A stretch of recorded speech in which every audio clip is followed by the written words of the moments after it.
Para que quede registro del tema del día de hoy, del estudio del día de hoy, vamos a grabar la sesión para posteriormente poderla compartir con todos ustedes, que la podamos repasar.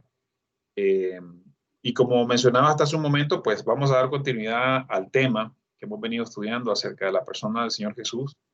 En las dos sesiones o en los dos estudios anteriores comenzamos a ver un poco acerca de Jesús desde su concepción, de quién era Jesucristo antes incluso de poder tener ese cuerpo físico que tuvo, justamente como lo leemos aquí en la presentación, y al hablar relacionado a la concepción del Señor Jesucristo, pues vemos precisamente de que en ese sentido, lo que dice Hebreos 5:10, por lo cual al entrar en el mundo, dice, sacrificio y ofrenda no has querido, pero un cuerpo has preparado para mí.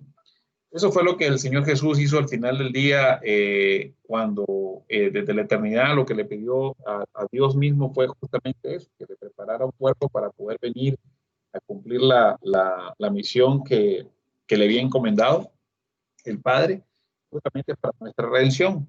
Y aquí vimos que en Mateo 1:23, teniendo esta profecía que se le había dado, aquí tenemos la conversación con el ángel que le dice aquí, la Virgen concebirá y dará a luz un hijo y le pondrán por nombre Emmanuel, que significa Dios con nosotros. Eso está en el capítulo 1 de Mateo, en el versículo 23. Una vez que vimos cuál fue el proceso de su concepción y todo la sombra que hizo el Espíritu Santo sobre María, la Virgen, para poder quedar embarazada, pues justamente no se había casado, estaba desposada, es decir, estaba comprometida con José, pero no se había casado con él.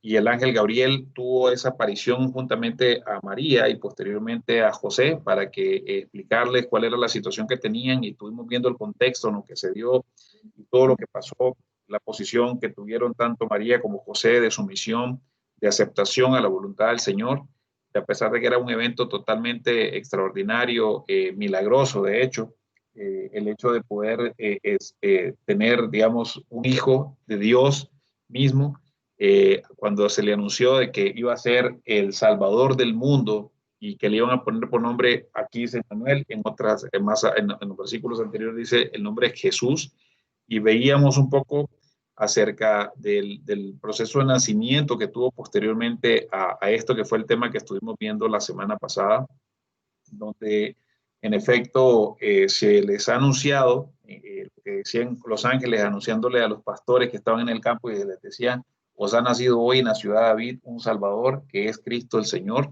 Estuvimos viendo también cómo en Juan 1:14 dice, y el verbo se hizo carne y habitó entre nosotros.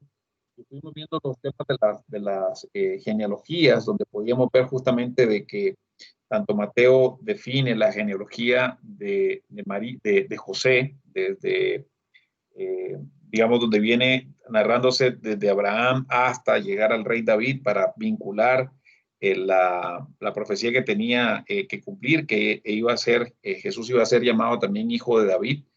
Y en ese sentido se vino y se cumplió, y lo vimos luego también en Lucas, cuando en Lucas lo que habla es acerca de la genealogía del lado de la Virgen María, donde en efecto también logramos determinar de que efectivamente la persona del Señor Jesús también tenía un linaje de parte de María, al convertirse en parte de la familia, digamos, del linaje real que tenía con el Señor Jesucristo. Entonces, ahí vemos todo ese proceso que se vino dando desde el inicio hasta su concepción, hasta su nacimiento, y vimos todos los detalles acerca de esto. Estuvimos discutiendo bastante relacionado a esto, y después estuvimos hablando acerca del nombre. Decíamos qué significa Jesús, y Jesús significa Jehová salva. De hecho, el nombre de Jesús está contenido dentro del nombre del Señor. El nombre del Señor lo hemos visto representado y como fue revelado a Moisés como Jehová. Y el nombre de Jesús en hebreo es Yehoshua, que significa Jehová salva, ¿sí?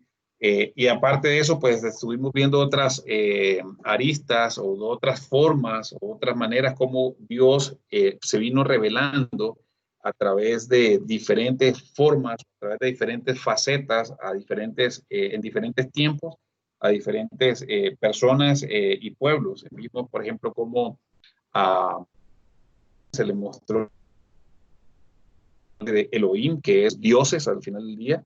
A Moisés se le mostró como Jehová.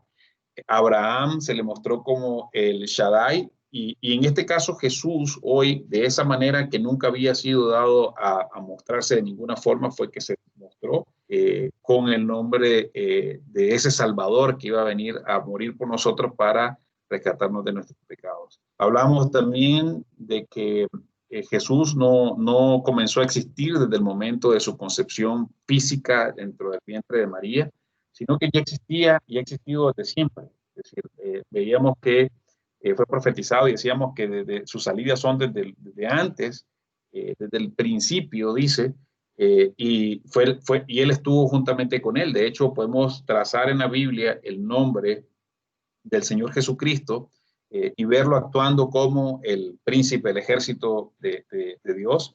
Podemos verlo actuando también cuando, por ejemplo, se presentó, y en esa ocasión se presentó delante de Josué, cuando iban a librar la guerra contra Jericó.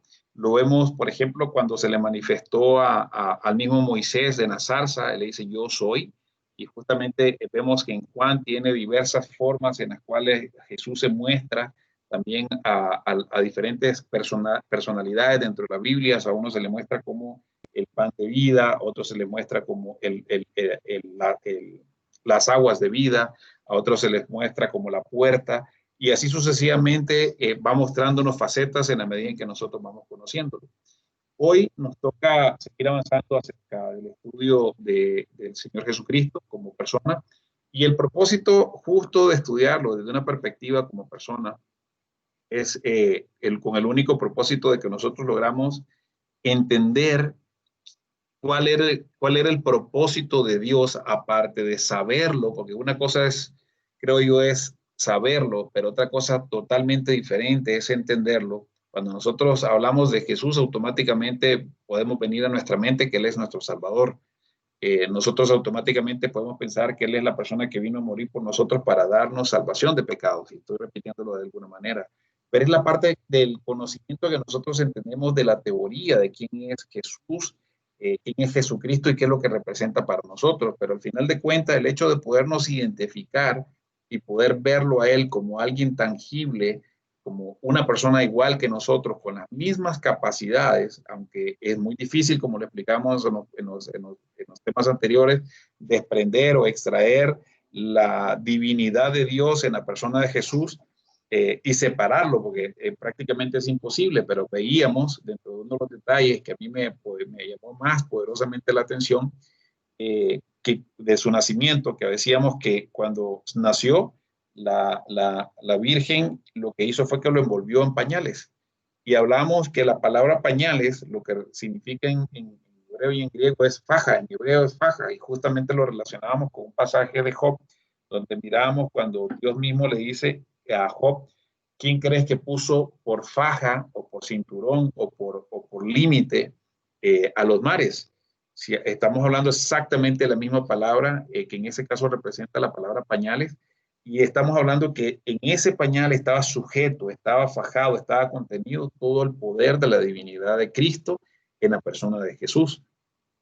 En otro versículo miramos que él dice, siendo igual a Dios, él se despojó. La palabra despojarse es limitarse, es encapsular, decíamos en el estudio anterior, lo que significaba esa palabra, y Jesús, Cristo, encapsuló el poder que tenía como Dios y lo mantuvo dentro de sí, por supuesto, porque no podemos separar ambas cosas o ambas personas, digamos, dentro del mismo Jesucristo, y espero estar siendo claro, que me estén entendiendo con lo que estoy tratando de decir, pero justamente eso fue lo que pasó.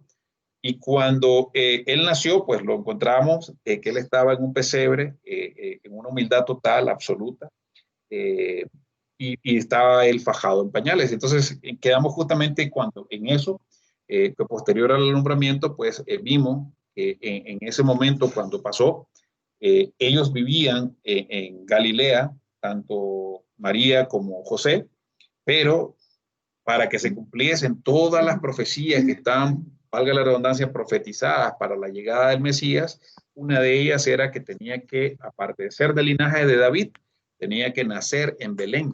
Hay un versículo en la Biblia que dice, Belén Efrata, relacionándose al nacimiento de donde iba a nacer el Señor Jesucristo. Y en ese sentido, ahí lo que utilizó el Señor fueron muchas circunstancias y que ahorita vamos a comenzar a leer en la Biblia para que entendamos entonces qué fue lo que sucedió. Entonces, si me acompañan, por favor, vamos a leer Lucas, vamos a leer Lucas 2, ahí donde está, vamos a quedarnos básicamente en Lucas 2, y vamos a leer a partir del verso, sí, exactamente, vamos a leer Lucas, sí, 2, desde el 1 al 20, la primera parte. No sé, Mari, si me ayudas a leerlo, por favor.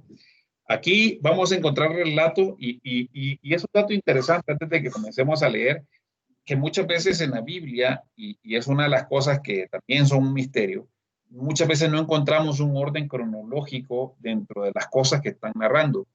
Y la visión que cada uno de los escritores de los evangelios tienen una visión totalmente diferente. Por ejemplo, yo me encuentro de que quienes más escribieron acerca, con más detalles acerca del nacimiento del Señor Jesús fue Lucas.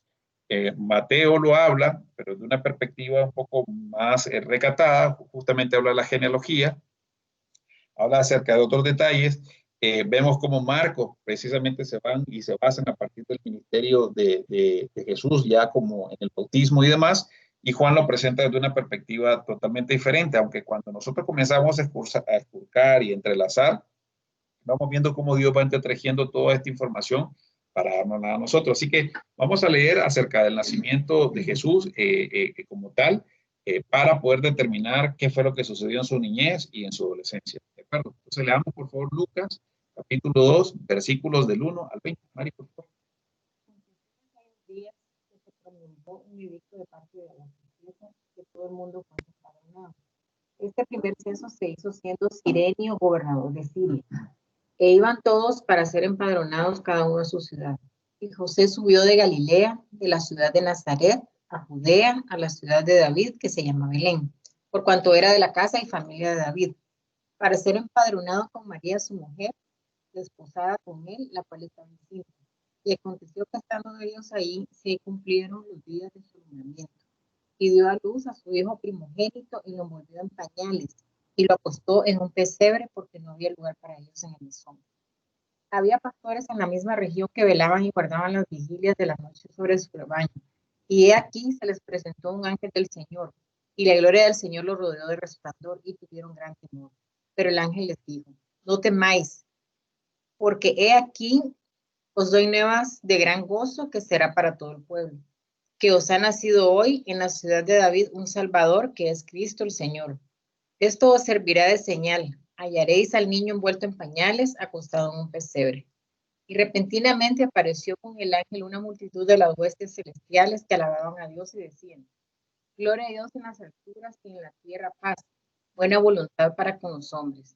Sucedió que cuando los ángeles se fueron de ellos al cielo, los pastores se dijeron unos a otros, pasemos pues hasta Belén y veamos esto que ha sucedido y que el Señor nos ha manifestado. Vinieron pues apresuradamente y hallaron a María y a José y al niño acostado en el pesebre. Y al verlo dieron a conocer lo que se les había dicho acerca del niño. Y todos los que oyeron se maravillaron de los pastores, de lo que los pastores les decían. Pero María guardaba todas estas cosas, meditándolas en su corazón. Y volvieron los pastores glorificando y alabando a Dios por todas las cosas que se habían oído y visto, como se les había dicho. Entonces aquí vemos el detalle y es importante y que hablamos la semana pasada acerca de por qué Lucas es tan preciso en dar tantos detalles en esto, pero vemos aquí este proceso de cómo fue el nacimiento del Señor Jesús y lo milagroso de esto. Y al inicio se nos dice justamente en los primeros versículos relacionados a que quienes estaban gobernando justamente en la ciudad en esos entonces. Entonces, como estudiamos, vimos que Dios usó a un emperador pagano para cumplir sus propósitos. ¿Y por qué me refiero a que era un emperador pagano? Porque Herodes, digamos, que era el gobernador en ese momento, no era judío, ¿sí? Y la tradición era que siempre el gobernador de esas tierras, de Jerusalén y de todos esos entornos, tenía que ser judío. Él no era judío y hablábamos y decíamos que él más bien era edomita, Edomita significa que él era descendiente de Esaú.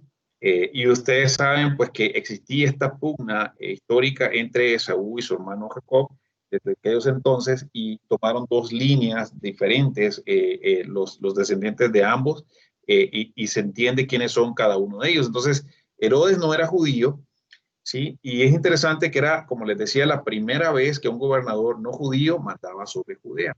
Entonces, esto era porque se tenía que cumplir que en efecto Jesús tenía que nacer en Belén, el lugar del nacimiento del rey David, y de esa manera cumplir con una de las profecías que estaban contenidas dentro de Miquea, que decía, como les decía hace un momento, pero tú, Belén Efrata, pequeña para estar entre las familias de Judá, de ti me saldrá el que será el Señor en Israel.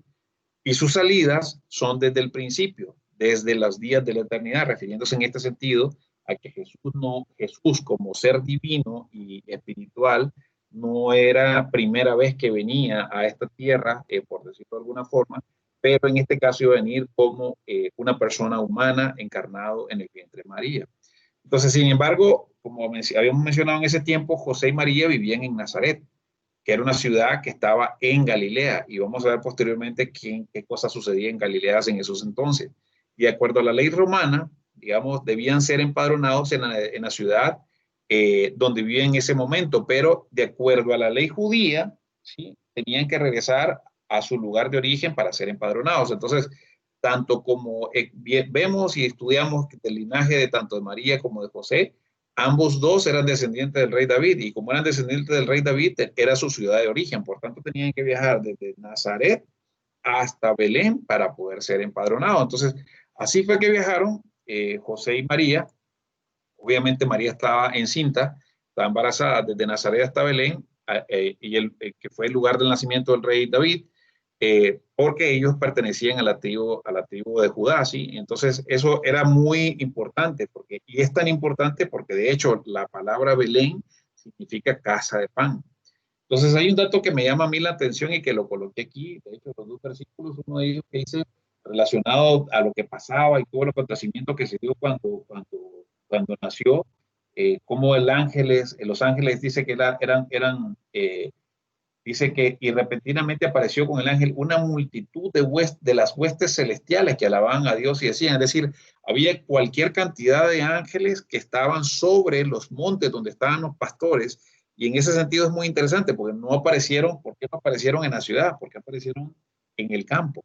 Y significa justamente parte de la misma humildad con la que el Señor se dio a conocer, desde la manera en cómo escogió a María, a José, el lugar donde iban a nacer, las condiciones en las que iban a nacer, etcétera, etcétera, para poder ser manifestado. María, y José, a pesar de que habían recibido de parte del ángel Gabriel toda esta información, había mucho de eso que no estaba, digamos, siendo procesado por ellos, y por eso justamente es que ella dice, en estos versículos dice, María guardaba todas estas cosas meditándolas en su corazón. Y José y su madre estaban maravillados de las cosas que decían de él. Eso lo dice en Lucas 2:33, y vamos a ver más adelante. Y ese es un dato bien interesante porque tanto como María y José estuvieron expuestos a todos estos acontecimientos extraños por un lado, ilógicos, extraordinarios, sobrenaturales, pero lo que hacían ellos era, como eran personas fieles y creyentes del Señor, lo que hacían era guardarlo en su corazón. Por mucho de esto, por mucho que a uno a veces le dicen las cosas, uno no termina de entenderlo. En el caso, por ejemplo, María guardaba todo eso en su corazón, y lo que vemos aquí justamente y relacionado a cómo esto tiene alguna relación con nosotros, y lo hablábamos también con José, que tanto María como José lo que hicieron ellos fueron, uno, rendirse al Señor voluntariamente. Dijeron, sí, Señor, esto es lo que tú quieres, vamos a hacerlo como tú digas. María dijo, que se haga con tu sierva como tú quieras. José lo meditó e hizo caso, agarró a María como su esposa.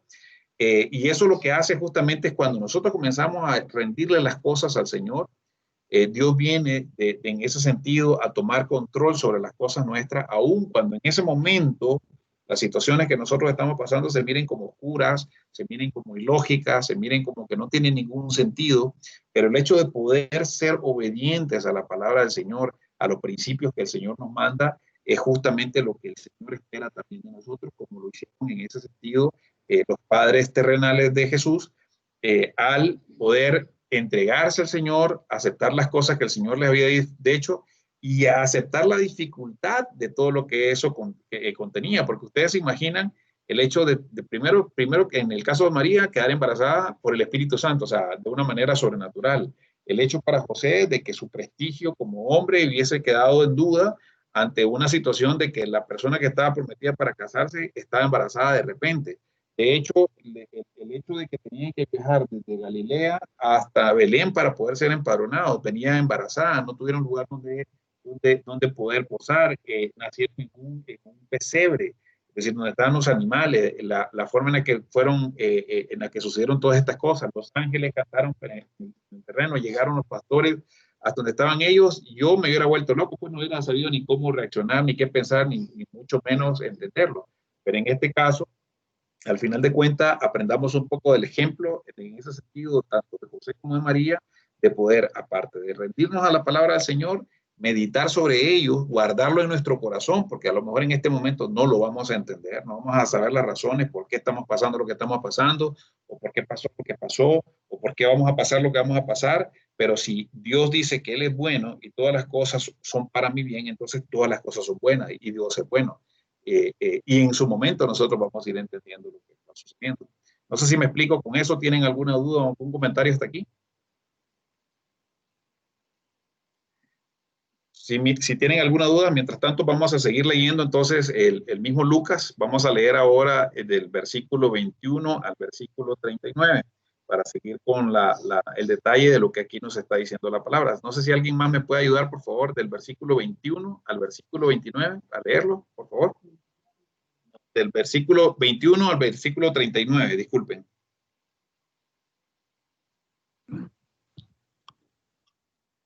¿El 21 al qué? 21 al 39. Presentación de Jesús en el templo. Cumplidos los 8 días para circuncidar al niño, le pusieron por nombre Jesús, el cual le había sido puesto por el ángel antes que fuese concebido. Y cuando se cumplieron los días de la purificación de ellos, conforme a la ley de Moisés, le trajeron a Jerusalén para presentarle al Señor, como está escrito en la ley del Señor. Todo varón que abriere la matriz será llamado santo al Señor. Y para ofrecer conforme a lo que se dice en la ley del Señor, un par de tórtolas o 2 palominos. Y he aquí había en Jerusalén un hombre llamado Simeón, y este hombre justo y piadoso esperaba la consolación de Israel, y el Espíritu Santo estaba sobre él, y le había sido revelado por el Espíritu Santo que no vería la muerte antes que viese al ungido del Señor. Y movido por el Espíritu vino al templo, y cuando los padres del niño Jesús lo trajeron al templo para hacer por él conforme al rito de la ley, él le tomó en sus brazos y bendijo a Dios diciendo: Ahora, Señor, despides a tu siervo en paz, conforme a tu palabra, porque han visto mis ojos tu salvación, la cual has preparado en presencia de todos los pueblos, luz para revelación a los gentiles y gloria a tu pueblo Israel. Y José y su madre estaban maravillados de todo lo que se decía de él. Y los bendijo Simeón y dijo a su madre María: He aquí, este está puesto para caída y para levantamiento de muchos en Israel, y para señal que será contradicha, y una espada traspasará tu misma alma, para que sean revelados los pensamientos de muchos corazones. Estaba también allí Ana, profetisa, hija de Fanuel, de la tribu de Aser, de edad muy avanzada, pues había vivido con su marido 7 años desde su virginidad, y era viuda hacía 84 años. Y no se apartaba del templo, sirviendo de noche y de día con ayunos y oraciones. Esta, presentándose en la misma hora, daba gracias a Dios y alababa al niño a todos los, Hablaba del niño. A todos los que esperaban la redención en Jerusalén. Amén. Entonces, hasta ahí, perfecto, muchísimas gracias. Bueno, faltó el 39, sí, perdón. Después, si quieres lo leo yo entonces. Dice el versículo 39-40, dice, después de haber cumplido con lo prescrito en la ley del Señor, volvieron a Galilea, a su ciudad de Nazaret. Entonces vieron que en todo el recorrido que hicieron ellos, después que el niño cumplió 8 días de nacido, tuvieron que viajar hasta Jerusalén para poder presentar al niño y circuncidarlo. De hecho, hablábamos y decíamos que era la primera vez que el Señor Jesús derrama sangre de su prepucio para dar cumplimiento a lo que decía, digamos, la ley de Levítico, que decía que al 8º día se circuncidará al niño, donde se quedaba establecida en ese momento la relación del pacto con Dios, hablando desde la perspectiva del género humano. Aunque él era Dios mismo, al final del día él tenía que venir acá a cumplir y establecer esa relación de pacto con el Señor. Luego vemos en ese sentido que se toparon con algunos personajes, y aquí habla precisamente Lucas de 2 de ellos. Uno de ellos es Simeón y el otro es Ana, la profetisa. En el caso de Simeón, era este personaje que vivía en Jerusalén y se habla que era un hombre eminente, por lo que nos dice aquí la Biblia, ¿verdad? Por su piedad y por su comunión con el Señor. Y algunos expertos en autoridades judías dicen que en Jerusalén, por aquel tiempo, un hombre de gran prestigio se llamaba Simeón, y justamente se refieren a esta persona, y que tenía un espíritu profético. De hecho, él era un hombre profético, y si te fijan, que nosotros leíamos acá, decían que el Espíritu Santo estaba sobre él. En ese sentido, lo que hace Simeón, por lo que nosotros leímos, confirmar la llegada finalmente del Salvador del pueblo de Dios. Y eso estaba dando el cumplimiento de otra profecía que había dado el profeta Isaías, en el que dijo, poca cosa es que tú seas mi siervo para levantar las tribus de Jacob y para restaurar a los que quedaron en Israel. También te haré luz de las naciones para que mi salvación alcance hasta los confines de la tierra. Era justamente la profecía que daba Isaías sobre el cumplimiento de Jesús, y se la estaba manifestando para que se cumpliese en ese mismo instante a través de Simeón. Pero aun cuando ustedes saben, desde Isaías hasta el cumplimiento y el nacimiento de Jesús pasaron muchísimo tiempo, muchísimos años, ¿sí? De hecho, entre el último libro que se escribió de la Biblia, del Antiguo Testamento hasta el Nuevo Testamento, según lo que yo tengo entendido, pasaron más o menos 400 años en que se escribiese un libro con el otro.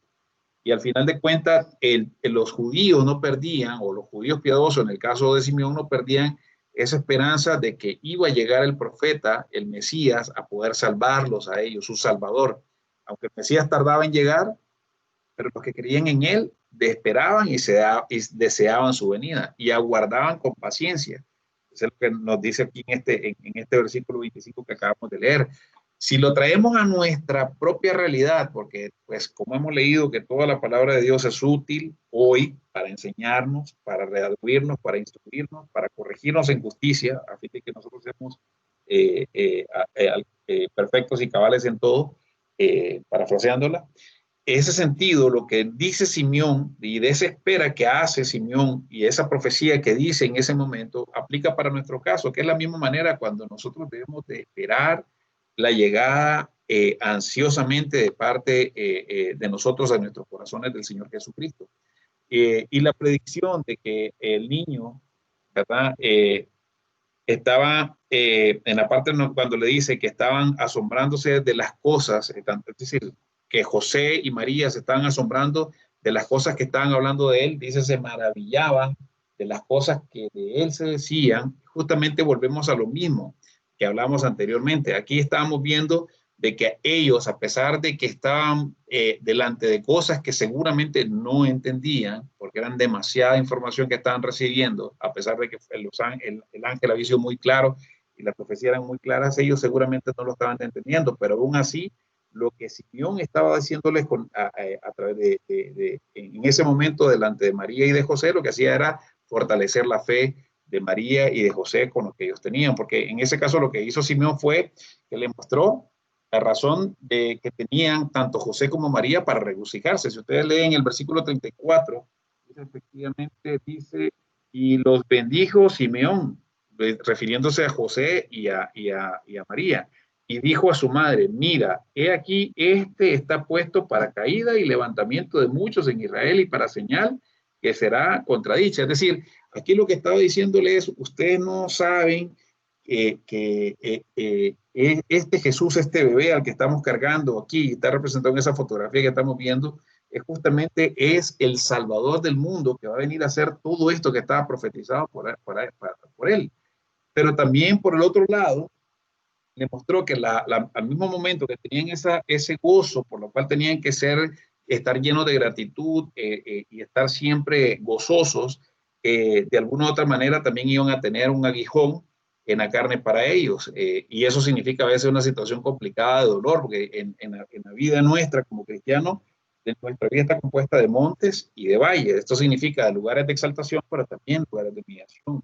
No es que seamos, como hemos dicho, que nosotros estemos buscando solamente las cosas negativas, no, es parte de nuestro crecimiento. Y eso pasó justamente de inicio también tanto con José como para María, porque posteriormente miren lo que dice el 35. Y una espada traspasará tu misma alma, le dice a María, para que sean revelados los pensamientos de muchos corazones. Era parte del sufrimiento de lo que iba a sufrir justamente María, de todo lo que esperaba de que el ministerio de Jesús se llevase a cabo, porque al final de cuentas la espada se refiere a la palabra, y por esa palabra fue que Jesús fue crucificado, porque al final de cuentas a lo suyo vino, pero los suyos no le quisieron, ¿sí? Entonces, y por el otro lado también habla Ana, que era esta profetisa, que en ese sentido, lo que Ana habla y lo que expresa era que habla del Señor Jesús, que él iba a ser también un profeta y que su ministerio iba a ser principalmente dado por la gracia de parte de Dios. ¿Sí? Ana anunciaba el ministerio de profeta de parte de Jesús como una de sus digamos, sacerdote, profeta y rey, como de y hombre por el otro lado, y ahí vemos los cuatro formas en las que es presentado de parte de cada uno de los evangelistas, y era justamente lo que tenía que cumplirse para que Jesús cumpliese. Entonces, si vemos, nosotros cuando vemos las películas o más o menos leemos las cosas acerca de la niñez del Señor Jesucristo, creo que pasamos muy por alto todo un montón de detalles que están encubiertos ahí y que nos dejan entender por detrás cuántas cosas maravillosas hay en el Señor. Entonces, no sé si tienen preguntas hasta aquí o alguna participación de su lado. Yo tengo una, Erwin. Adelante. En el capítulo 23 dice, y como está escrito en la ley del Señor, todo varón que abriere la matriz será llamado santo al Señor. No sé si me salgo del tema, pero no quisiera no sé si tener la respuesta de mi duda. Sí, pues voy a tratar de traértela. Mira, en este caso se refiere, justamente dice, como está escrito en la ley del Señor, todo varón que abriera en la matriz será llamado santo al Señor. ¿A qué se refiere con esto? Era la consagración que tenían de los primogénitos. Vemos que hablábamos las semanas anteriores de que en el caso de Dios, es decir, Padre, de Dios Padre, Jesucristo es su unigénito. Unigénito hemos dicho que significa que es el único engendrado. Y recuérdense que cuando hablábamos de cómo mostró el Señor o cómo trajo el Dios el Padre a Jesús su Hijo, fue dándolo a conocer de sí mismo. Es decir, de alguna u otra forma lo que hizo fue extraerlo de sí mismo, engendrarlo y presentárnoslo a nosotros. Y por eso que se llama el unigénito. En el caso de lo que está haciendo Jesús, en este sentido, al nacer está trayendo un primogénito. Y lo que decía en Éxodo, si no estoy mal, es en Éxodo, Éxodo 13, 2 y el 12 dice, el versículo de Éxodo dice, el versículo 2 dice exactamente lo siguiente, voy a leerlo desde el versículo 1. Esto relacionado a la consagración de los primogénitos. Jehová habló a Moisés y dijo, conságrame todo primogénito, cualquiera que abre matriz entre los hijos de Israel, así como los hermanos, como de los animales, mío es.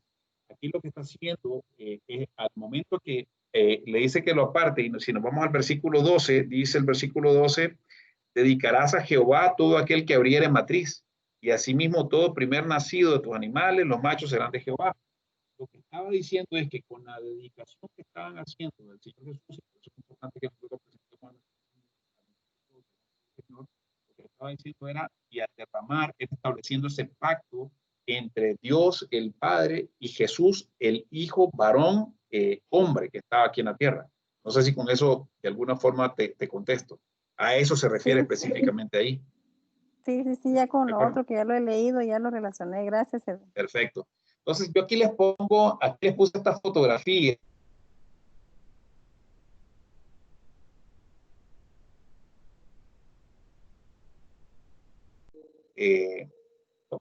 ¿Escuchan? ¿Aló? Está entrecortado, Erwin. Ah, ok, perfecto. Pero sí me Ahorita escuchan ya. mejor ahora, ¿no? Listo. Ahorita Entonces, ya, mejor. aquí en el mapa, si ustedes ven en el mapa, aquí se lo voy a poner pointer acá. Aquí está el lago de Galilea, aquí está Nazaret, y esta es la región de Galilea. Y es importante esta región, pero haciendo un poquito de retrospectiva, vimos que tanto José como María eran originales de aquí. Y ellos tuvieron que ir desde aquí hasta Belén para poder nacer, para que el niño Jesús, digamos, como tal, naciese. Y de Belén agarraron para Jerusalén para presentarlo en el templo. Pero también hay otro dato que aquí no está insertado, porque en algún momento va a salir seguramente, es que el mismo ángel, estando aquí en Belén, que cuando tenían que regresar a Nazaret, le dijo, no vayan a Nazaret todavía, porque en ese entonces se recuerdan que Herodes seguía reinando y quería matar a Jesús. De hecho, mandó matar a un montón de niños. Entonces, sí, la otra analogía que se hizo cuando el faraón mandó a matar cuando Faraón mandó a matar a todos los primogénitos, cuando el tiempo de Moisés. Y lo que hicieron fue que agarraron, en vez de agarrar para Galilea, agarraron para Egipto. Y Egipto quedaba más o menos para este lado. Pero en este caso, ellos, después de eso, cuando el ángel les avisó que ya era seguro regresar a Nazaret, regresaron a Nazaret. Y es importante lo que vamos a ver por continuación. Dice que Nazaret, y era un dato histórico que lo encontramos, lo encontré en el libro del doctor Bailey, dice que Galilea era un centro comercial situado en una de las principales carreteras de aquel tiempo. En ese caso, que estamos hablando justamente de acá, ¿no? Era uno de las principales carreteras de aquel tiempo y por lo que el tránsito de extranjeros era súper constante, porque obviamente aquí tenía un puerto, aquí tenía el lago, aquí tenía un puerto del mar Mediterráneo y demás, y había mucho extranjero. ¿Sí? Nazaret era como un pozo negro, esa es la referencia histórica que tenía de cómo era el prestigio del pueblo o de la ciudad de Nazaret y de Galilea como tal, ¿no? Nazaret era un pozo negro llena de corrupción de los gentiles, había muchas actividades paganas, había muchos inconversos, había una mezcla de religiones inclusive, y allí en esa región, desdeñada y despreciada por las personas religiosas de Jerusalén y de Judea, vivió el Señor Jesús. Y era interesante porque si se fijan, volvamos aquí al láser, aquí estaba el templo en Jerusalén. ¿Sí? Y aquí tenían que subir al templo una vez al año en las fiestas de Pascua. Entonces, esta gente que vivía aquí en Jerusalén y en Judea eran los más puros. Entonces, ellos despreciaban de alguna manera a toda la gente de Galilea. De hecho, hay un nombre, cuando se le habla de Galilea, no me recuerdo en este momento, pero Galilea los paganos, si no estoy mal, es uno de los nombres que se le tiene, porque justamente por las razones históricas que les estoy mencionando. Y sin embargo, esa fue la ciudad que Dios escogió para querer a su hijo. Es decir, si vemos todas las cosas de las cuales Dios, el dueño de todo lo creado, ¿sí?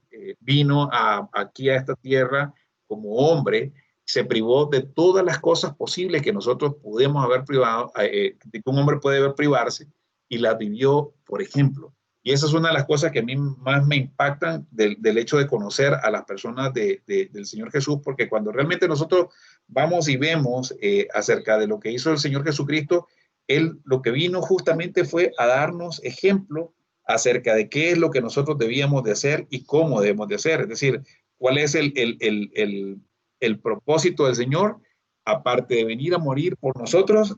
Para mí uno de los principales propósitos que tuvo aquí es decirnos que sí se puede, es decir, que aprendamos obediencia de Él. Y esto lo dijo en uno de sus versículos, cuando le dice, déjenme buscar acá, dice, un segundito, dice, pues para esto fuisteis llamados, porque también Cristo padeció por nosotros, dejándonos ejemplos para que sigáis sus pisadas. Al final de cuentas, ese es el propósito que el Señor tuvo al venir y hacer esto como hombre, y por esa razón es que nosotros estamos estudiando todos estos pequeños detalles para que de alguna manera veamos que en nosotros existe ese potencial para poder hacerlo también. Entonces, volviendo al tema aquí, en consecuencia, como ustedes ven, es muy probable que aún desde su temprana edad, el Señor Jesús se encontrase con montones de obstáculos que vencer por un ambiente súper tóxico, que era el ambiente, digamos, de Nazaret, donde él vivía. Estaba rodeado de personas que andaban fuera de los caminos del Señor. Entonces, la pregunta que se coloca ahí, ¿cómo triunfó Jesús en medio de este terrible ambiente? Y aquí pasa exactamente igual que nosotros. Él tuvo que tomar decisiones conscientes, porque uno puede decir, no, pero es que, y lo decía yo, y lo digo porque yo mismo lo decía, no, pero es que Jesús era Dios, es decir, él era Dios y era hombre, entonces no podía, y dice la Biblia que él no pecó, y en efecto no pecó. Pero recuérdense que al ponerse esos pañales, al fajarse, al despojarse a sí mismo de toda su deidad, de todo su poder, para no tener ese privilegio de abusar ese poder para poder ser mejor que nosotros, dice que él tuvo que tomar esas decisiones y de hacer lo correcto desde pequeño. Y la clave de todo esto que estamos diciendo lo encontramos en una profecía de Isaías acerca de Cristo en sus años formativos. Y si me acompañan, por favor, para que lo leamos todos, es Isaías 7, Isaías capítulo 7, versículo 14 al 15. Isaías capítulo 7, del versículo 14 al 15. ¿Alguien que lo tenga, por favor? No sé, Mari, si lo lee, por favor. ¿Alguien lo encontró? Isaías capítulo 7, versículo 14 al 15. Si me permite, lo leo. Adelante, por favor. Dice el versículo 14, por tanto el mismo Señor os dará señal. He aquí que la Virgen concebirá y dará a luz un hijo, y llamará su nombre Emmanuel. Comerá mantequilla y miel hasta que sepa desechar lo malo y escoger lo bueno. Amén. Entonces, si ustedes se fijan aquí, gracias por leerlo, Armando, aquí mismo dice y se profetiza al final del día que Él viene aquí a esta tierra a aprender. Dice, hasta que sepa desechar lo malo y escoger lo bueno. Y es interesante que dice que comerá, ¿qué cosa? Mantequilla y miel. Nosotros hemos escuchado muchos refranes, ¿no? Un refrán que dice, nosotros somos lo que comemos. Y se muestra justamente en nuestra contextura. Y lo hablo, digamos, a nivel personal. E inclusive nosotros pudiésemos extender ese dicho a decir, nosotros también somos lo que vemos. Muchos de nosotros pasamos por lo que vemos y lo que oímos, pero específicamente en este caso, refiriéndose, como habla aquí de comerá mantequilla y miel, estamos hablando de que nosotros somos el reflejo de lo que comemos. Espiritualmente también somos exactamente lo mismo, somos lo que comemos. ¿Sí? Es decir, si comemos mucho de la mundanalidad, lo que se va a reflejar en nosotros es nuestra mundanalidad, es decir, de nuestra carne. Si nosotros dedicamos mucho tiempo al estudio de la palabra, a la oración, vamos a ir siendo también instruidos y dejándonos instruir de esa misma manera. Entonces, cuando esta profecía señala que Cristo va a comer mantequilla y miel, no solamente se refiere, y de hecho no creo que se refiera específicamente a una dieta en su día a día natural. ¿Por qué? Porque si nosotros consideramos la interpretación espiritual de la mantequilla y de la miel, vamos a darnos cuenta de lo siguiente. Si alguien me busca, por favor, 1 Pedro 2.2, mientras yo voy hablando un poquito aquí, 1 Pedro 2.2, sabemos que en lo natural, ¿de dónde viene la mantequilla? No sé si ya entró Gilberto a la reunión. ¿Pero de dónde viene la mantequilla? De la leche. De la leche, exactamente. La mantequilla proviene de la abundancia de leche. ¿Sí? Y espiritualmente lo que habla la leche, ¿de qué habla? Habla de la palabra de Dios. Si alguien encontró 1 Pedro 2.2, ¿qué dice 1 Pedro 2.2? Desead como niños recién nacidos la leche espiritual no adulterada, para que por ella crezcáis para salvación. Amén. Entonces nosotros tenemos que buscar la leche no adulterada, y la leche no adulterada significa la lectura de la palabra. Muchas veces, y lo hablábamos ahora temprano con Leo, nosotros podemos tener nuestras propias posiciones teológicas, podemos tener nuestros propios criterios sobre ciertas cosas, pero ese es mi criterio, esa es mi posición. Pero cuando nosotros hacemos lo que dice Pedro, es buscar, como desead como niño recién nacido, la leche espiritual no adulterada, es irnos directamente a la palabra y la palabra misma nos va a comenzar a generar esa mantequilla. El pastor dice, hay que batir la leche para que no dé la mantequilla. En efecto es así. Entonces, la clave para el crecimiento espiritual de cualquiera de nosotros es alimentarnos de la leche no adulterada. Es decir, lo que hoy estamos nosotros recibiendo, y lo digo de las personas, de los libros también, de que tomé mucho de esta información que estamos viendo hoy día, es mantequilla que alguien más batió y tuvo su resultado. Entonces, cuando nosotros vamos a la palabra y comenzamos a batir y comenzamos a leer, el Señor mismo nos va comenzando a dar pedacitos de leche, nos va dando mantequilla hasta que nosotros podamos ir creciendo y alimentándonos de eso. Entonces, una vez, ya que la leche habla de la palabra de Dios, comer mantequilla, ¿qué representaría? Es alimentarnos de una manera abundante, ¿no? De la palabra del Señor. Y dice que lo hizo de temprana edad, pues lo que nosotros estábamos viendo aquí, porque dice que él tuvo que escoger, dice que tuvo, ¿cómo fue que decía el versículo anterior que estábamos leyendo? Él dice que tuvo que saber desechar lo malo y escoger lo bueno, que era lo que estábamos haciendo. Entonces, aquí habla justamente de eso. La miel, por el otro lado, ¿de qué nos habla? Nos habla de la revelación. Por un lado está la palabra con la leche, por otro lado está la miel, que es la representación del mismo Espíritu Santo y que es la revelación. En Samuel hay una historia que relata de cuando Jonatán, hijo de Saúl, probó la miel, dice que sus ojos le fueron aclarados. Es decir, cuando hay una revelación, cuando uno está leyendo la palabra y el Espíritu viene y derrama sobre esa palabra un rema de vida, es decir, que nos hace que la palabra se vuelva vida, eso aclara nuestros ojos y al final nosotros, nuestro entendimiento, sabemos que eso que nosotros hemos leído se hizo una realidad sobre nuestra vida. Y cuando, en este caso, Jonatán dice que probó la miel y fueron aclarados sus ojos. Y la miel simboliza esa unción del Espíritu Santo que alumbra los ojos de nuestro entendimiento.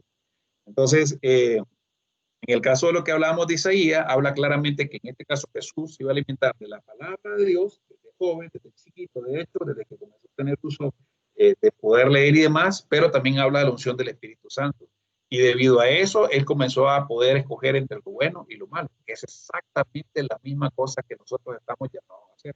Entonces, la palabra de Dios, por un lado, y la unión del Espíritu Santo es lo que produce en nosotros esa capacidad para poder discernir y poder establecer qué cosa es lo bueno y qué cosa es lo malo y poder ir forjando nuestro propio carácter. Entonces, a pesar de todo lo que pasaba ahí en la ciudad de Galilea, él pudo permanecer firme, ¿sí? En un ambiente completamente corrupto. Y aquí podemos contradecir a la psicología, porque la psicología dice que los niños son producto o del entorno o del ambiente en el que crecen. Entonces aquí podemos ver que en el caso del Señor Jesucristo no necesariamente se cumple ese tanto, ¿no?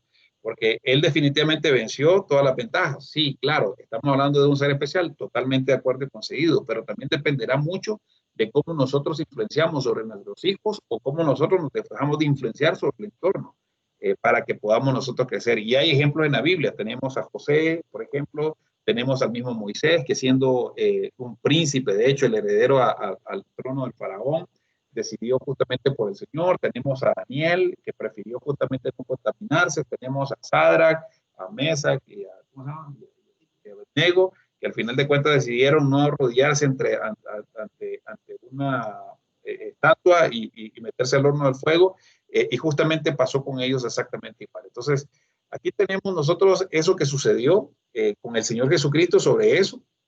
Y posteriormente vemos entonces cómo el Señor comenzó desde su infancia a tener esa diferencia. Y una de las cosas que a mí me encanta cuando dice, se volvieron a Galilea, a la ciudad de Nazaret, y el niño crecía y se fortalecía en espíritu, lleno de sabiduría y gracia de Dios sobre él. Esto lo leímos en Lucas 2:25 hace un momento. Entonces, ¿qué podemos ver ahí? Que justamente parte de esa misma decisión que el Señor Jesucristo comenzó a hacer desde pequeño, seguramente instruido por José y obviamente empujado también por María, sus padres, al final de cuentas comenzó a crecer se fortalecía en el espíritu y se llenaba de sabiduría. Espíritu porque Dios mismo le revelaba su palabra y sabiduría porque él tenía el entendimiento y lo comenzaba a poner por obra y la gracia del Señor estaba sobre él. Entonces, mientras otros niños andaban jugando trompos, él se dedicaba justamente a estudiar, mientras algunos niños comenzaban a mostrarse, y peor tal vez en un ambiente como ese, a mostrar otras situaciones de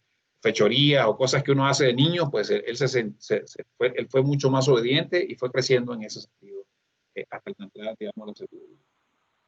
¿De acuerdo? ¿Preguntas hasta acá?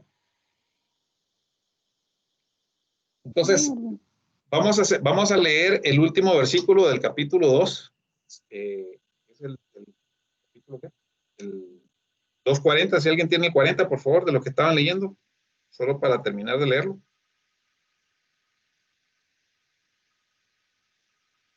Amén. Adelante. Y el niño crecía y se fortalecía y se llenaba de sabiduría y la gracia de Dios era sobre él. Amén.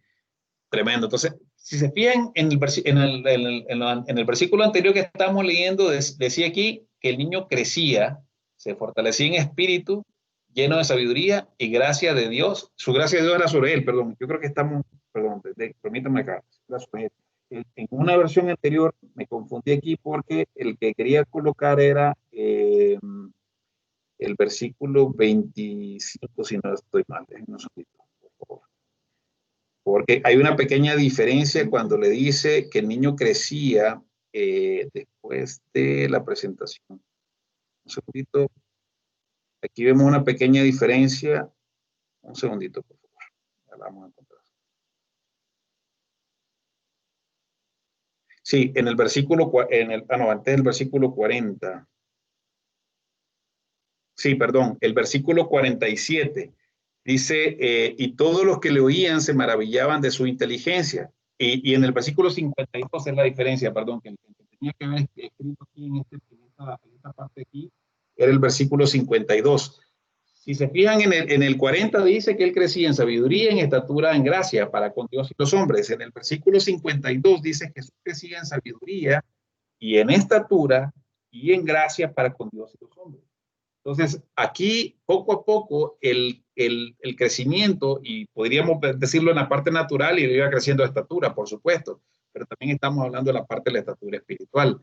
Entonces, aquí ya es la parte cuando él comienza a estar dentro de ese periodo entre su niñez y adolescencia, y vamos a ver algunos detalles acerca de esto. Si quieren, por favor, leamos del versículo 41 al 52 para ir finalizando esta parte. Lucas 2, del versículo 41 al versículo 52, por favor.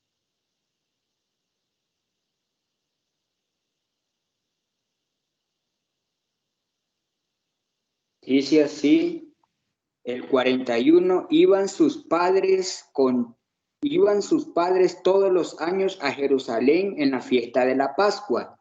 Y cuando tuvo 12 años, subieron a Jerusalén conforme a la costumbre de la fiesta. Al regresar ellos, acabada la fiesta, se quedó el niño Jesús en Jerusalén sin que lo supiesen José y su madre. Y pensando que estaba entre la compañía, anduvieron camino de un día y le buscaban entre los parientes y los conocidos. Pero como no le hallaron, volvieron a Jerusalén buscándole. Y aconteció que 3 días después le hallaron sentado en medio de los doctores de la ley, oyéndolos y preguntándoles. Y todos los que le oían se maravillaban de su inteligencia y de su respuesta. Cuando le vieron, se sorprendieron y le dijo a su madre: Hijo, ¿por qué nos has hecho así? He aquí tu padre y yo te hemos buscado con angustia. Entonces él les dijo: ¿por qué me buscabais? ¿No sabíais que en los negocios de mi padre me es necesario estar? Mas ellos no entendieron las palabras que les habló. Y descendió con ellos y volvió a Nazaret y estaba sujeto a ellos. Y su madre guardaba todas las cosas en su corazón. Y Jesús crecía en sabiduría y en estatura y en gracia para con Dios y los hombres. Amén. Perfecto. Buenísimo. Entonces, esto que acabamos de leer básicamente es todo lo que se narra, digamos, ese periodo de la infancia, porque ya no estamos hablando de un niño, sino que estamos hablando de un jovencito de, qué sé yo, 12 años, que comienza esa etapa de adolescencia, hasta su adolescencia, y posteriormente la próxima semana vamos a comenzar a ver ya su entrada al ministerio, ¿sí? Que fue el bautismo y el tiempo que pasó en el desierto. Pero aquí en este sentido lo que estamos nosotros viendo fue lo que pasó en la subida de los padres a Jerusalén. Y al final de cuentas hay datos interesantes de lo que nosotros comenzamos a entender aquí. Uno de ellos es que habla del número 3. Entonces yo por ejemplo, miraba que aquí se repite un patrón, porque aquí habla de que en el versículo 46 dice, y aconteció que 3 días después lo hallaron en el templo. Tiene una relación específica con los 3 días que él estuvo después de su muerte, que fue que los días que estuvo, digamos, en el infierno hasta la resurrección. Y hay otra serie de eventos que se dan durante estos 3 días. Si nosotros lo vamos y lo trazamos a la Biblia, vamos a encontrarnos ese tipo de información relacionada con eso. Y si nos vamos, por ejemplo, a entender el número 3, lo que habla del número 3 es de la deidad. ¿Sí? Y aquí lo que trae la atención es que este niño tenía 12 años, era hijo de Dios, ¿sí? Y una de las cosas que se dice era que en el versículo 47 dice, todos los que lo oían se maravillaban con la inteligencia y de sus respuestas. Es decir, a esa pequeña edad ya él tenía un nivel de conocimiento y entendimiento y de sabiduría muy importante. Por el otro lado, el tema, por ejemplo, de 12 es un símbolo de gobierno, ¿sí? En ese sentido, aquí se cumple lo que se había profetizado del Mesías y que dice, y el principado será sobre su hombro. Eso lo dice Isaías 9:6. Cuando los padres encontraron al Jesús en el templo, otra de las cosas que pasa ahí es que se sorprendieron. Se recuerdan que hemos venido diciendo que muchas de estas cosas lo guardaban en el corazón. Habíamos visto de que cuando estuvieron con el encuentro con también se sorprendieron todas estas cosas. José estaba sorprendido y guardaba muchas de estas cuestiones acá. Pero una de las cosas que hizo es que cuando le preguntaron, ¿por qué nos has hecho esto? Es decir, nosotros somos tus padres y aquí podríamos malentender de que se trata de una desobediencia aparte del Señor Jesucristo, pero al final de cuentas, él le responde, ¿por qué me buscaban? Es decir, no sabían que yo tengo que estar en un negocio de mi padre, porque justamente a esa edad, aunque María y José todavía no eran conscientes, y por eso ha venido diciendo que ellos no tenían esa conciencia de la revelación de quién era Jesús todavía, a pesar de que era su hijo y lo habían visto todos los eventos y acontecimientos extraordinarios que pasaron ahí, todavía ellos no tenían esa relación porque justamente no lo miraban como ese maestro a esa pequeña edad, pero él ya la tenía clara, es decir, a esa edad él ya comprendía cuál era el propósito y el plan de Dios para la vida de él, sabía qué es lo que tenía que hacer, pero de alguna manera, porque él de alguna manera en ese momento él sabía que él era hijo de Dios. Y ahí lo que quiso de alguna u otra forma, según lo que dicen muchos de los escritores, hablan de que una de las cosas que también quiso él demarcar era decirle en efecto que él era hijo de Dios y no necesariamente hijo natural de José específicamente, sino que su padre celestial era su padre realmente, es decir, su padre espiritual, ¿no? Y que eso lo que daba pie era que él se iba a convertir en ese maestro, mesías y profeta de Israel y de la iglesia como tal.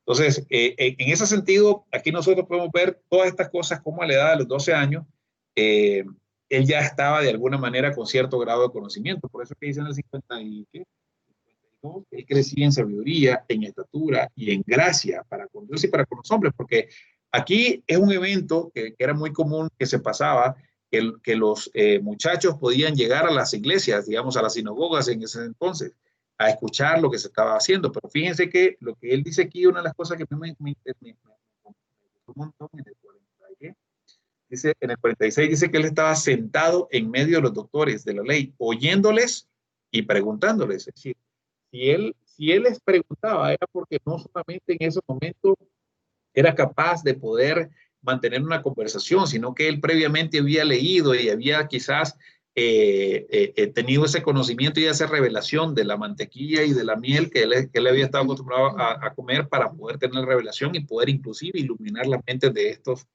sabios. Y por el otro lado, digamos, es importante, es lo que pasa posteriormente. Dice en el versículo 50, dice, más ellos no entendieron las palabras que él habló. Es decir, por más que él trató de explicarle a sus padres terrenales de quién era la persona de Jesús y Dios mismo encerrado en Jesucristo y cuál era su propósito y su objetivo en esta tierra, pues él lo que hizo fue, se sujetó. Y se sujetó y fue obediente. Y me encanta lo que dice Hebreos 5:8. Dice, aunque era hijo, aprendió obediencia. Y cuando se fija en la palabra que dice hijo, se refiere hijo con H mayúscula, refiriéndose a que era una deidad. y aunque era hijo, aprendió obediencia, por lo que también padeció. ¿Sí? El estar sujeto a María y a Jesús, y a José, lo que dice y lo que nos muestra es que él también aprendió a obedecer, y obedecer sin preguntar, porque al final de cuentas María le dijo, seguramente José le había dicho, bueno, listo, no te entiendo, pero vamos, y él se fue. Y sin esta capacitación previa de obediencia, él nunca hubiese tenido la oportunidad de fortalecer el carácter que necesitaba como hombre, porque al final de cuentas él estaba en un estuche igual al tuyo, igual al mío, en el que igual nosotros somos fallados, es decir, todos venimos con esta naturaleza pecaminosa, y justamente por el hecho de no tener esta sujeción a la palabra, es que nosotros venimos siempre deslizándonos a cada momento, y nosotros necesitamos tener esa diferencia. Pero la buena noticia es que Jesús está dentro de nuestro corazón. En ese sentido, digamos, a diferencia de lo que pasaba con los judíos en ese entonces, antes que Jesús iniciara su ministerio público, pues ellos no tenían cómo poder tener ese dominio que el Espíritu Santo nos da y que Jesús mismo nos da por estar dentro de nuestro corazón. Y en ese sentido, lo que hizo fue que Jesús, él lo que estaba haciendo era siendo formado para poder cumplir con el objetivo. Y esto que les voy a compartir ya para ir finalizando es una analogía que me encantó, porque justamente, y aquí se viene también a cumplir una porción de la Biblia relacionado a la persona de Jesús, y esto está en Isaías 49:2. Estoy rápidamente por Isaías 49:2, Isaías 49, versículo 2, dice lo siguiente. Ven un segundo.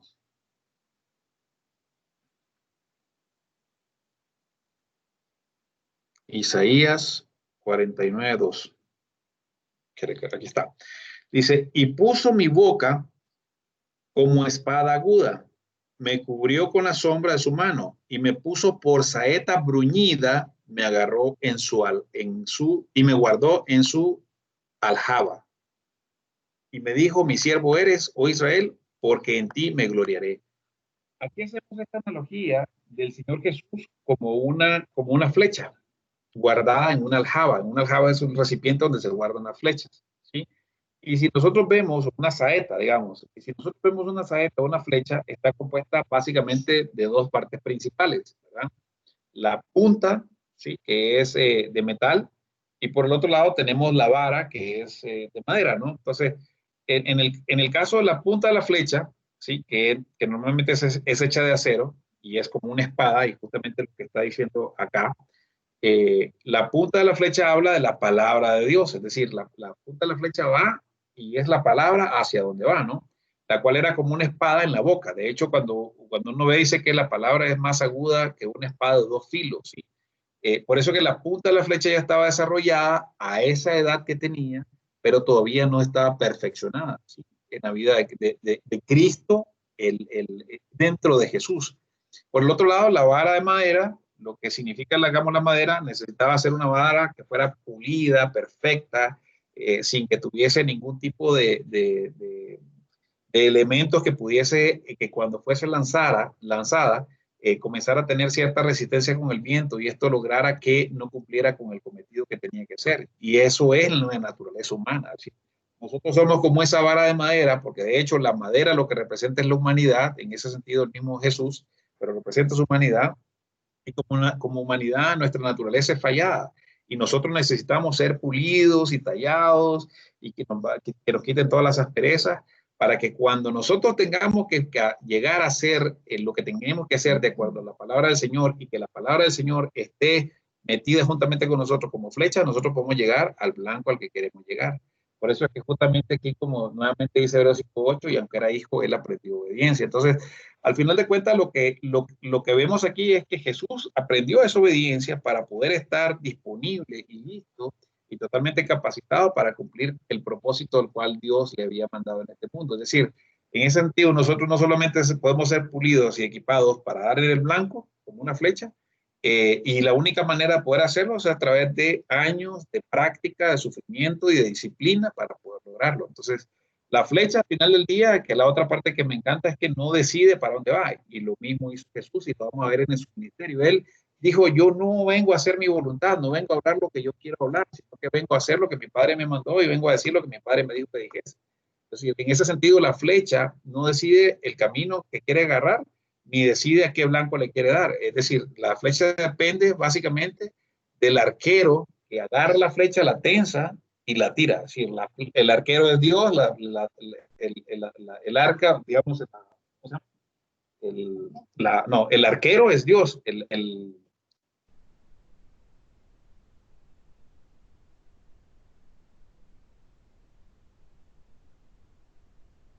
Jesucristo.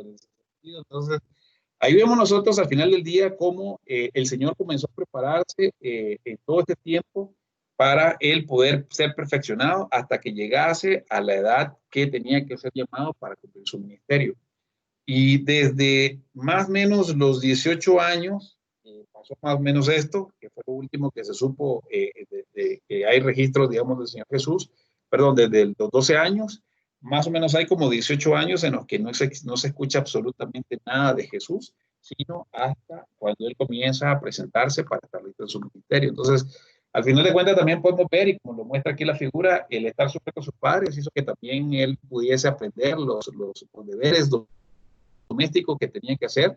De hecho, se recuerdan que a él le llaman el carpintero, y si le llaman el carpintero no era porque solamente tenía el nombre, era porque seguramente fue carpintero, es decir, aprendió el oficio que tenía de su padre terrenal José y se sometió a eso. Entonces, con esto que hemos venido estudiando hasta el día de hoy, pues cumplimos esta parte de la niñez y la adolescencia del Señor Jesucristo, y lo que esperamos al final del día, que esto desarrolle en nosotros, en nuestra vida, ese compromiso que nosotros necesitamos, esa sujeción que nosotros necesitamos del todo el corazón para permanecer siempre dentro del camino del Señor, para dejarnos pulir y quitarnos todas esas perezas que nosotros queremos, necesitamos ser pulidos para poder hacerlo, y así como lo hizo el Señor Jesucristo, poder sujetarnos a la obediencia del Padre para poder cumplir con el cometido que nosotros tenemos.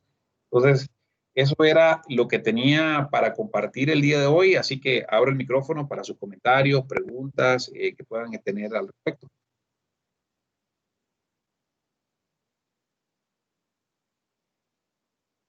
¿Preguntas? ¿Comentarios? ¿O no hay preguntas?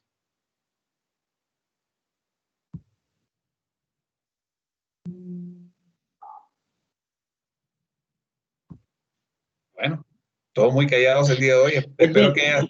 Adelante. Erwin, buenas noches. Buenas noches. Buenas noches a todos.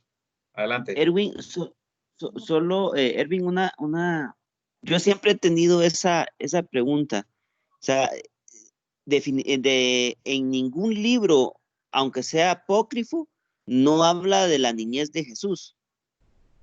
No hay ningún libro, ningún registro de algún historiador, nada. Es interesante lo que estás mencionando. Yo incluso para este tema, pues consulté varias fuentes, entre ellos, por un lado, inclusive el Papa Benedicto XVI, Joseph Ratzinger, él sacó dos libros, uno que se llama La infancia de Jesús y la otra que se llama Jesús de Nazaret.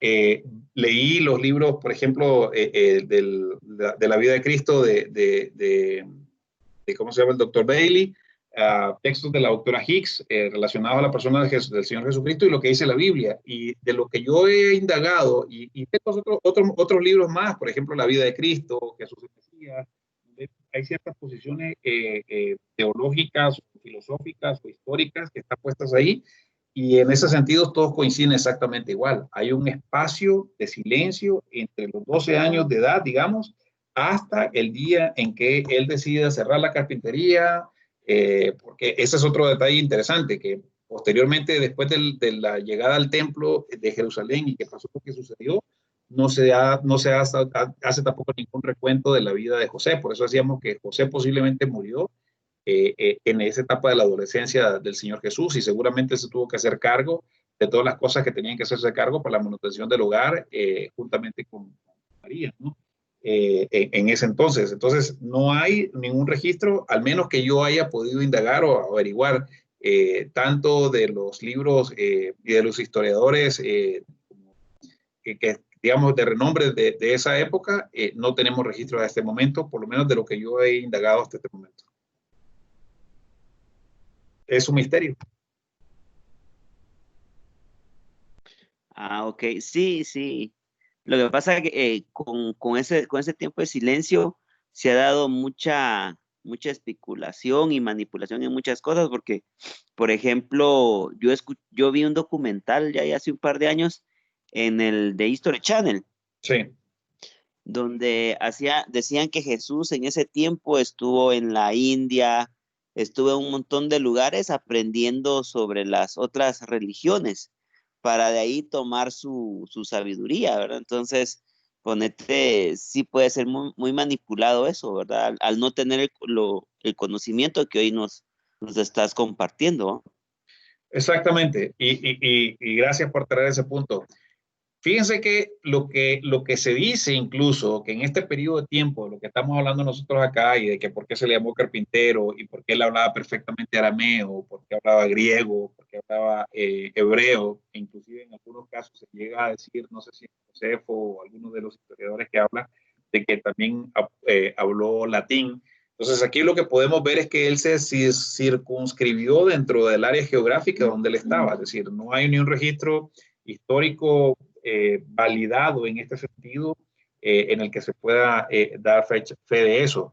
Incluso aún con los libros que se han encontrado recientemente no hay información relacionada en ese sentido, al menos hasta lo que yo he logrado indagar y averiguar en muchos medios, no necesariamente cristianos, porque hay algunos libros incluso que bajé o que compré porque me ha apasionado realmente con este tema, porque al final de cuentas es impresionante todo ese nivel de detalles que uno va encontrando y cómo Dios mismo lo que va haciendo, en este caso Jesús mismo, lo que va haciendo es mostrándonos el camino de lo que nosotros tenemos que hacer para seguir sus pisadas. Pero hasta este momento no he encontrado nada. Ok, ¿Hay alguien más? gracias. Adelante. ¿Alguien más que quiera hacer algún comentario o alguna duda? Yo sí tengo una, Erwin. Adelante, Cristian. Fíjate que hace unos días estaba pensando, digamos, por qué él tuvo acceso ¿qué sería? Al contacto con los maestros y eruditos de la palabra, y en qué momento, digamos, siendo él, pues aparentemente un no dedicado al templo, paró teniendo acceso a predicar en la sinagoga. Digamos, yo no creo que eso se le haya dado a casi o a cualquier persona de la gente, por muy erudito o sabio que resultara siendo por ahí, pues, ¿verdad? O sea, esa gente era celosísima, no era alguien, digamos, no eran personas que dejaran entrar a cualquiera, y menos a leer las escrituras y exponerlas en la sinagoga. Entonces, hay como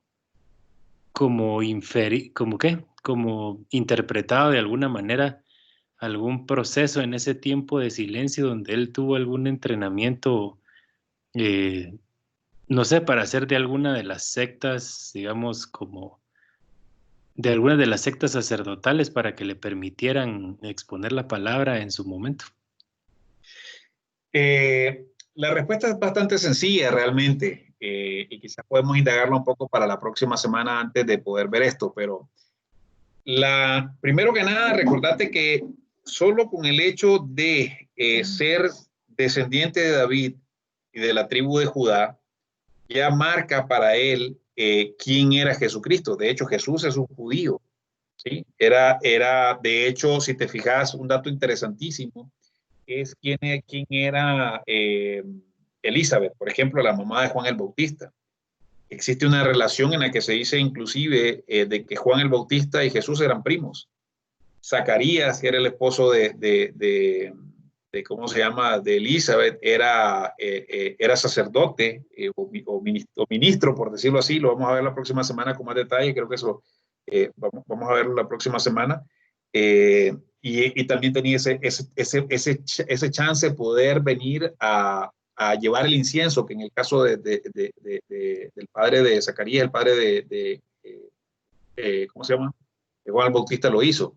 En el caso del Señor Jesucristo, según lo que estaba leyendo yo, como las fiestas duraban 2 semanas, y si te fijas lo que dice la Biblia específicamente del caso de Jesús, no dice que él estaba, en el caso de niño, no dice que él estaba predicando. Dice que él estaba preguntando y escuchando. Es decir, y lo maravilloso de este detalle es que dice que ellos, cuando él hacía sus preguntas, lo escuchaban muy atentamente y se maravillaban del niño. Eso me imagino lo que decía. Y en el caso de cuando Jesús, y vamos a verlo, cuando él comienza su ministerio, que llega a una sinagoga y habla un rollo de libro, era porque justamente como él pertenecía a esa clase sacerdotal por herencia, ¿sí? Justamente por eso fue una de las razones por las cuales él se fue a circuncidar, porque ahí lo que estaba estableciendo era el pacto, y él nació bajo la ley, y por lo tanto él era hebreo, él era judío, ¿sí? Y cumplía con todas las especificaciones de él, y era el linaje de la tribu de Judá, es decir, él tenía ese linaje real, y el linaje sacerdotal, aparte.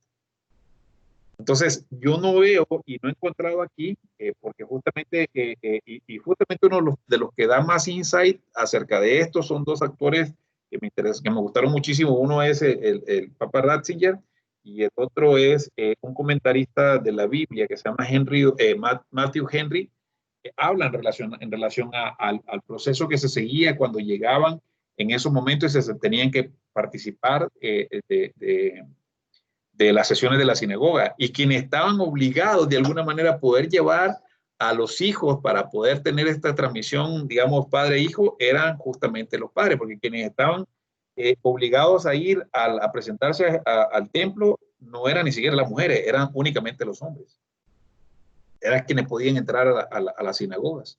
Y esa es una de las razones, pero es una muy buena pregunta, pero la respuesta justamente está ahí metida en estos pequeños detalles. Era parte del derecho que él tenía por ser descendiente de la tribu de Judá, y por otro lado eran las costumbres que tenían dentro de las sinagogas judías, y quizás lo vamos a ampliar la próxima semana para tomar la tarea de traer un poco más de información.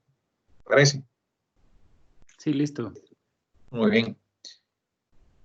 ¿Alguien más? Buenas noches, Erwin. Adelante. Solo me llama mucho la atención cuando Jesús estaba en el templo, fue muy respetuoso hacia los maestros, Así aparte es. de obediente, y la humildad que él mostró, porque la sabiduría que él tenía era natural, ¿verdad? Él pudo haber sido muy, ¿cómo se le podría llamar? Irrespetuoso tal vez ante los maestros, sabiendo que él tenía una sabiduría natural y que les podía hasta enseñar a ellos, pero él, como tú mismo dijiste ahorita, escucha, pregunta, ¿verdad? Y me llama mucho la atención en eso, que fue respetuoso, fue humilde y fue obediente. ¿Ven? Amén. Sí, exactamente. A mí eso a mí también me encantó escucharlo, porque justamente lo que él primero dice que él estaba sentado en medio de los maestros. Fíjense los detalles. Él estaba sentado en medio de los maestros. Y fíjense lo que dice el comentario bíblico de Matthew Henry sobre eso. Dice, allí estaba sentado en medio de los maestros, lo cual no quiere decir que ocupase un lugar de maestro, sino que es una frase idiomática para expresar que se hallaba en el grupo de los discípulos rodeados con los maestros que enseñaban. Quienes estaban enseñando eran los maestros, ¿sí? Y en ese sentido dice que, como poniéndola en medio, según la costumbre en esta clase de enseñanzas, el niño respondía y preguntaba. Esto no tenía nada extraordinario. Es decir, por eso mismo el comentario que hace Matthew Henry es muy bueno, porque, digamos, respalda lo que yo estaba diciendo, porque no era extraordinario que él estuviese participando de la disertación de la palabra ese día que llegaba ahí, por los días que duraba la fiesta y por lo que en las sinagogas precisamente permitían hablar. Y aparte que él era un niño, ya tenía 12 años. Recuérdese que la presentación del templo, para decir que voy a ser un varoncito, tenía que ser a partir de los 12 años. Es decir, antes de eso no podía quizás asistir a la sinagoga, no lo sé. Eso había que entenderlo, pero en ese momento él ya formalmente era parte del rito de poder asistir a la sinagoga. Entonces lo que dice aquí, según la costumbre, en esta clase de enseñanza el niño respondía y preguntaba. Esto no tiene nada extraordinario, pero sí lo tenía la sabiduría con que él lo hacía, y todos los que estaban oyendo quedaban atónitos ante su inteligencia y respuesta. No era simplemente un niño precoz, sino un niño como ningún otro. Con esto vemos el interés del niño Jesús tenía en aprender más y más de las cosas de su padre. Eso es lo que dice y a esa porción en específica. ¿Verdad?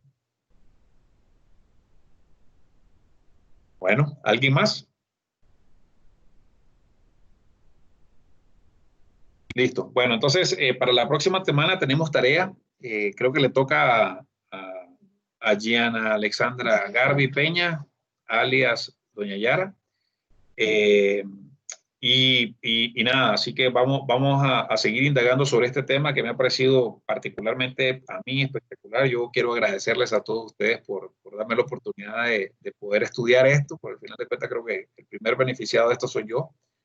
Y en segundo lugar, pues si no hay ninguna petición de oración, no sé, Apóstol, si usted me ayuda a cerrar la reunión del día de hoy. Muy bien.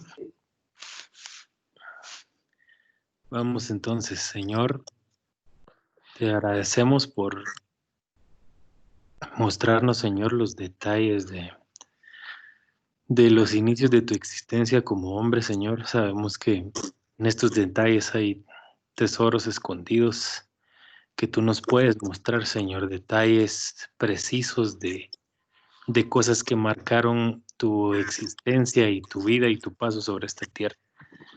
Señor, te agradecemos porque tú te viniste a ser igual que nosotros para pasar por esta tierra y poder tener una empatía real con nosotros. No solo conocernos desde el punto de vista creador, sino desde el punto de vista de la criatura. Y sabemos que por eso tú nos amas con un amor especial e intercedes por nosotros y por nuestras debilidades frente al Padre. Señor, te pedimos que bendigas a cada una de las personas que estamos aquí participando. Señor, bendice nuestras familias, nuestra descendencia, Señor, nuestros hijos. Y te pido una bendición, Señor, particular sobre Ervin y su esposa Mari y su casa y su familia, Señor, que están preparándose lunes a lunes y semana a semana para podernos instruir en diferentes ángulos y aristas de tu palabra. Señor, te pedimos que guardes a todos los que están acá, que sigas haciendo milagros de provisión, de negocio, de trabajo y todas las cosas que tú has estado haciendo hasta el día de hoy, Señor. Queremos ver tu mano poderosa sobre nuestras finanzas, sobre nuestras empresas y sobre nuestros trabajos en el punto particular. Señor, te agradecemos por todo esto y te pedimos que hoy por la noche tú nos sigas hablando, Señor, ya sea por tu palabra o en sueños para podernos ampliar estas cosas y darnos más de tu sabiduría. En el nombre de Jesús te pedimos todo esto, Señor. Amén y amén. Amén. Amén. Dios. Buenas noches.